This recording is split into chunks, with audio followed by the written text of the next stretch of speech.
તડકો નથી લાગતો બેટા.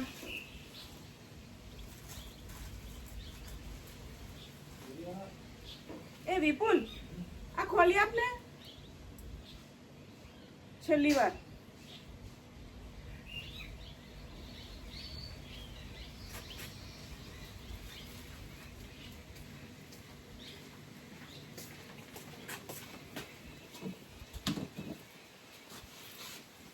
અડધો કલાક ખેંચી ગાડી હિંચકા ખાવા સારું કહેવાય. હવે ખબર પડે. બસ નાખી દે હવે. ફેવિકોલ જેવું સફેદ સફેદ છે. વસૂલ પૈસા પણ.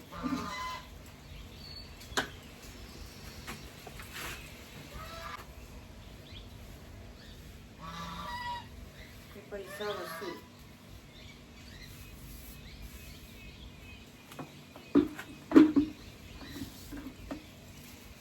હવે એક તો સંધાઈ જાય ને એટલે મજા આવી જાય.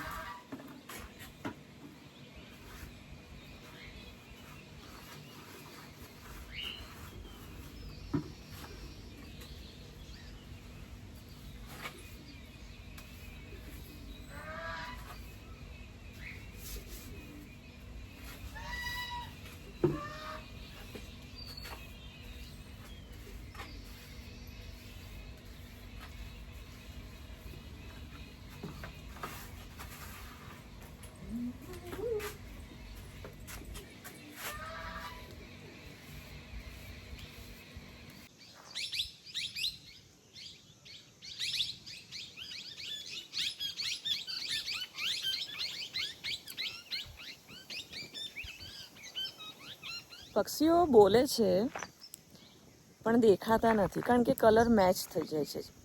પક્ષીઓને જોવા માટે સખત પિન ડ્રોપ સાયલેન્સ કહીએ ને, અને 3થી બર્ડ વોચિંગ કહીએ ને આપણે, જે જંગલમાં જેને ઇન્ટરેસ્ટ હોય, જેમ લોકોને ટાઈગર સફારી કરવાનો ઇન્ટરેસ્ટ હોય, લાયન સફારી, બર્ડ વોચિંગમાં 3થી વધારે હોય ને તે ટોળું કહેવાય છે. 3 હોય ને તે જૂથ કહેવાય. 2ની કંપની અને તમે સિંગલ હો ને તો ત્યાં બેસ્ટ છે. અને બર્ડ્સને મતલબ એ લોકોનો કલર મેચ થઈ જાય છે એટલે શોધવામાં આપણને એટલી વાર લાગે. અહીંયા ઢગલો જ પક્ષી છે, જો આજ સરલના ઝાડ પર બધી તુઈનું ગ્રુપ અહીંયા આવીને બેઠું. અને બર્ડ્સ વોચિંગ કઈ રીતે કરવાના કે તમે કોઈ નવું પક્ષી જોયું તો સૌથી પહેલાં તમે કઈ રીતે એનું કલર કહો, અને કલર થોડોક ના હોય તો સાઇઝ, કે કઈ સાઇઝ કઈ રીતે કહેવાની. દાખલા તરીકે તમે બુલબુલથી નાનું જોયું તો એવું કહેવાનું કે બુલબુલ માઇનસ હતું અને બુલબુલ પ્લસ, બુલબુલથી સહેજ મોટું હતું. પક્ષીઓને 2 રીતે ઓળખવામાં હોય. એની બોલી, સૌથી પહેલાં તો એની બોલી.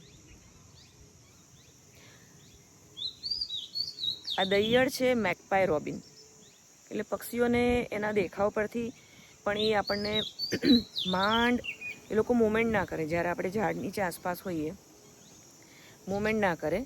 મૂવમેન્ટ કરે તો એ જો આમાં તુઈ ગ્રીન કલરની દેખાતી નથી, ઢગલો ઉપર બેઠી છે.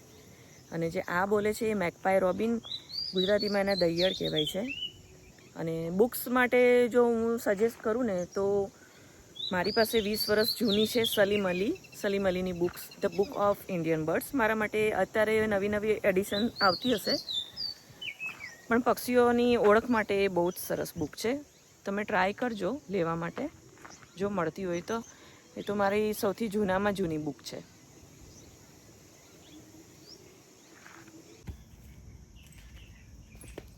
જોજો દાંતતો નહીં તો પપ્પા ખીજાશે.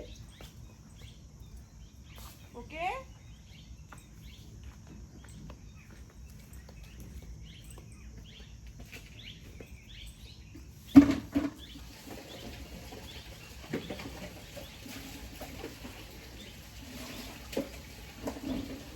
પાણી ભરું અહીંયા. અરે તારા માટે નહીં, આને માટે આખી બપોર પાણી જોઈએ ને દીકરા.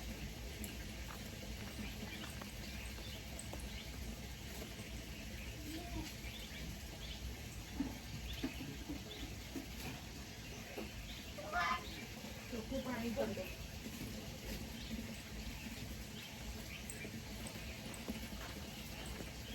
દો. ફિનિશ.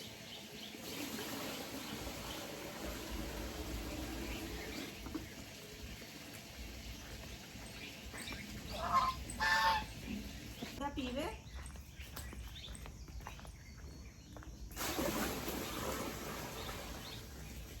ચાલો હવે લક્ષ્મીને અંદર રૂમમાં મૂકી દઈએ.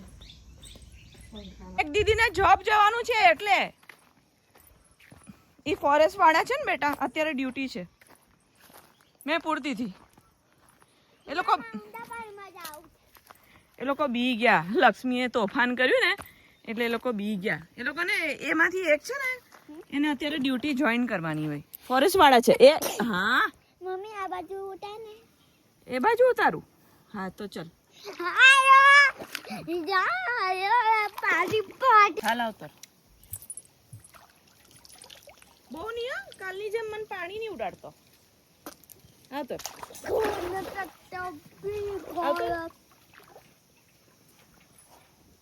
એ ફોરેસ્ટ વાળા છે અડધા તો. એટલે જ કહું કે સ્ટડી કરીએ ને સરસ. આ કેટલું છે? અડી ગયું ને એટલું જ છે, કાલ જેટલું જ છે. હે ને ઠંડી લાગે ને એમ નહીં.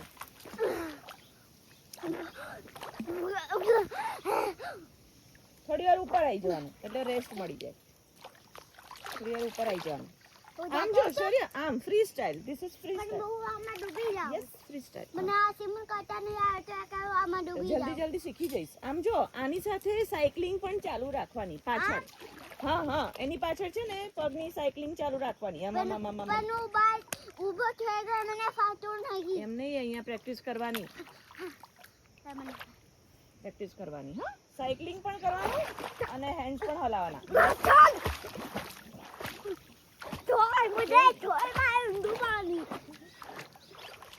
ઉપર આવી જા. તા ઉપર આવતર કે મજા આવે. ચાલ જેટલું છે. છોટી કેમ નથી?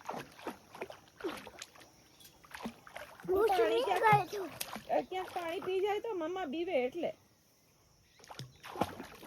હું કીધું તું મેં? મમ્મા બીવે.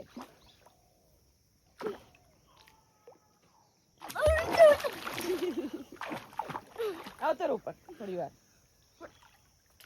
હું જાતે ઉઠે જ સ્વિમિંગ કરતા કરતા ઉપર ચડી જા. સ્વિમિંગ કરતા કરતા આમ નીચેથી જ જતું રહેવાનું. નીચેથી જ જતું રહેવાનું.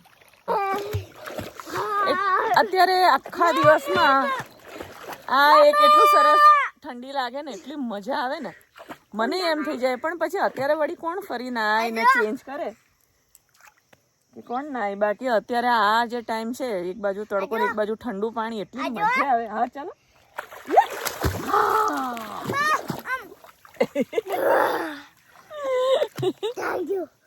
Thank you. Welcome welcome. જો પેલો છે ને પેલી એ ભાંભરવાનું ચાલુ કર્યું એટલે મમ્મા અહીંયા બેઠી છે. હા એ કાઢું? ઠંડી નહીં લાગે? ઓકે ઉપર ઉપર ઉપર ઉપર કાઢ દો. ચા આવી રીતે હવે અમારો મા દીકરાનો આખો દિવસ ટાઈમ જતો હોય છે. ગામડું હોય વાડી હોય કે સિટી હોય, તડકામાં વેકેશનમાં મોસ્ટલી બધા છે ને ઘરમાં જ બેસે. કારણ કે એટલું બીમાર પડી જવાય એટલે બહાર કોઈ નીકળે નહીં. વિન્ટર હોય તો ઠીક છે કે આપણી એક્ટિવિટી અલગ હોય. અને હમણાં વેકેશન છે એટલે કંઈ બહુ ખાસ એવું હોતું નથી. ક્યાંક કોઈ દિવસ સસલા જો આમ તેમ દોડવાનું ચાલુ કરી દીધા છે. ક્યારેક તુલસી શ્યામનો એક આંટો મારી આવીએ એટલે માઇન્ડ ફ્રેશ થઈ જાય. અહીંયા કશે પણ હોય ને અમારા માટે સૌથી માઇન્ડ ફ્રેશ કરવા માટે છે ને તુલસી શ્યામ. એ નહીં નોળિયો છે. હા એટલે માઇન્ડ ફ્રેશ કરવા માટે તુલસી શ્યામ. હમણાં કહું એપ્રિલની 20થી મે મહિનાની 20, હવે આજે તો 12 તારીખ છે એટલે કમ્પ્લીટ 1 મહિના. આનું તો જો કે વેકેશન બહુ વહેલું પડ્યું એટલે એ 20 એપ્રિલથી 20 મે એટલે કમ્પ્લીટ 1.5 મહિના જેવું થયું હશે. એટલું છે વેકેશન. અને હવે જો આ બધા ટબુડિયા જો એક એક પકડી પકડીને પૂરવાના છે.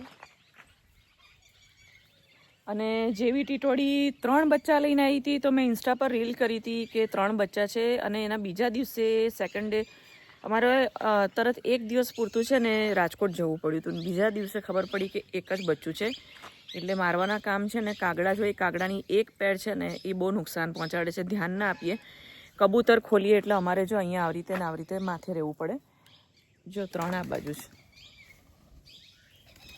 કારણ કે આટલા મોટા મોટા વિચાર કરો, કબૂતર એ લોકો મારી નાખે છે. એટલે કાગડા શિકારી પ્રવૃત્તિના હોય, તો ખાલી ટીટોડીનું બચ્ચું એક જ રહ્યું છે. આ વખતે પહેલી વાર એવું થયું. બાકી તો ધીમે ધીમે ધીમે ક્યાંક એવા એક્સિડન્ટ થઈ જાય ને, તો લાસ્ટ યર 4 હતા, મને પાકી ખબર છે, અને એક મોટું થયું, પણ એમ 4 હતા. હવે થોડી વાર હવે અહીંયા રહીશું, કારણ કે ઘરમાં છે ને ગમતું નથી. પછી ફટાફટ જમીને આજે સેન્ડવિચ કરી નાખવી છે. થોડીક લીલી ચટણી વધી છે ને, તો સેન્ડવિચ કરી નાખવી છે. હમણાં હવે રૂટીન બીજું ચેન્જ, સિઝન પ્રમાણે આપણે રૂટીન ચેન્જ થાય. રોજ રાત્રે અહીંયા આવી જઈએ છીએ, અને એટલો સરસ ઠંડો પવન ચાલુ થાય ને, આપણને એમ થાય કે અહીંયા જ સૂઈ જઈએ.